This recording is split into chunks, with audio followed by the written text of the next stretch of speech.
ఈ వీడియోలో మనం ఇంగ్లీష్ లాంగ్వేజెస్‌లో స్మాల్ సెంటెన్సెస్‌ని ఎలా చెప్పాలి అనే దాని గురించి తెలుసుకుందాము. ఐ విల్ వెయిట్ నేను వేచి ఉంటాను. ఐ విల్ వెయిట్ నేను వేచి ఉంటాను. ఐ విల్ పే నేను చెల్లిస్తాను.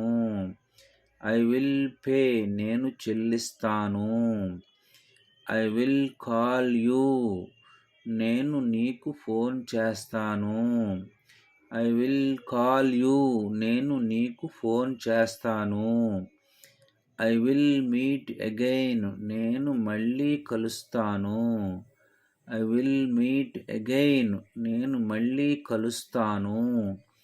ఐ విల్ టెల్ యూ నేను నీకు చెప్తాను.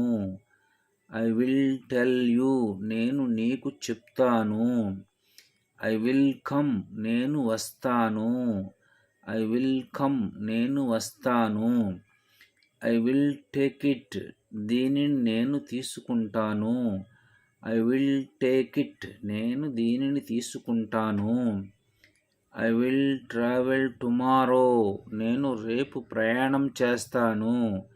ఐ విల్ ట్రావెల్ టుమారో నేను రేపు ప్రయాణం చేస్తాను.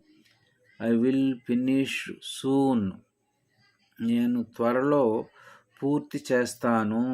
ఐ విల్ ఫినిష్ సూన్ నేను త్వరలో పూర్తి చేస్తాను. ఐ విల్ స్టార్ట్ ఎర్లీ నేను ముందుగానే ప్రారంభిస్తాను. ఐ విల్ స్టార్ట్ ఎర్లీ నేను ముందుగానే ప్రారంభిస్తాను. ఇలాంటివి మరికొన్ని సెంటెన్సెస్ మీరు ప్రాక్టీస్ చేసినట్లయితే ఈ టైప్ ఆఫ్ స్మాల్ సెంటెన్సెస్ ఎలా రాయాలి, ఎలా చెప్పాలనే దాని గురించి పూర్తిగా తెలుసుకోగలుగుతారు. Thank you for watching this video.